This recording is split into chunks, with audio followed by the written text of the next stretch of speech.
What is up, guys? It's Doodoo Poker here, back for another video. Today we are going to be talking about how to play value versus fish after they donk lead flop. So in this hand I have 7-6 of hearts. I'm on the button. I decide to raise up, and my opponent, who is a fish, calls in the big blind. On an ace-jack-7 board, we know in theory this is a 0% donk spot. Why? Because I have all the advantages. I have the ace advantage, I have the jack advantage, I have the two pair, I have the sets. I have advantages in every facet of this hand. So you should never be donking. So when the fish donks, we can conclude, based on his VPIP PFR gap and also the fact that he donked the flop, that he is a fish. So what do we do against a half pot donk sizing? Well, let's look at some data. We see here fish call fold raise frequencies after donking flop. If we go to ace high, there actually is an overfold. If we get even more granular and specific, we can go to the ace high double Broadway. Remember, this board was ace jack 7, and we see they're 36 weak. But we have a hand that doesn't want to raise because there's some good turns for us and we have a backdoor flush draw. We'd rather just call and see a turn. So we decide to call and see a turn, and we hit our trips on the turn.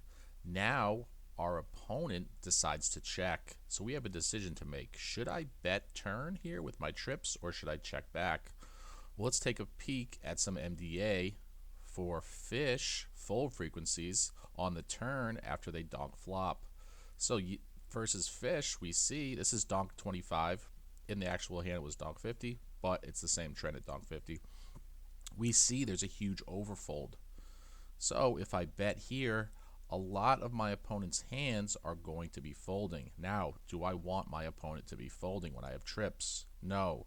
So what we should do here is we should check back all of our value. We should check back all trips, and if we have a set, or a boat or anything that's better than trips, we should check back as well. So I decide to do that in game, and the river comes in 9 of spades. Now my opponent decides to bet half pot.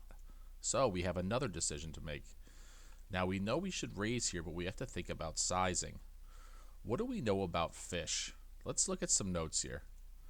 Well, we know that fish do not like to fold when they bet merged. Okay, so when fish donk flop, check turn, and bet river, they have a merged range. That means they have a lot of jack X. That means they have a lot of 9X, ace X, maybe like a low pocket pair. But we know from MDA that fish defend more than minimum defense frequency when they bet merged. We also know that they are less elastic to sizing than regulars, so that means we want to size up with our value. We also know that fish don't really understand the difference between absolute value and relative value. So if I raise here, the fish, if he has an ace, is not going to understand that he has a bluff catcher. So what we should do here is we should jam all in for 19x pot, or 19x the sizing. Sorry, not 19x pot. It's more like 5x pot. But still, we should over jam. So what you want to do is, because if he has an ace, he's not going to fold because of how fish think of absolute versus relative value. And if he has air, he's just going to fold regardless. So what we do is we don't bet turn because there's a huge overfold, and we jam all in on the river. Now, yes, we will lose to higher trips sometimes, and 10-8 off if he has it, but that's just the way it goes. So here, I jam all in, and he calls with ace 9. So what you want to do is you never want to bluff using overbet sizing against a merged range, because we know from MDA that fish defend more than minimum defense frequency when they bet merged. So specifically on ace high boards, we know a pair of aces is never going to fold because of how fish think about poker, and they think in absolute terms and not relative terms. So what you do is you 19x whatever this was. Actually, I just want to check this out real quick. Let's see what he bet. He bet 130 and I go 25. So we know, let's say 25, 22 divided by 130, and I go 19x his bet. But it doesn't matter because fish are not thinking in terms of relative versus absolute strength.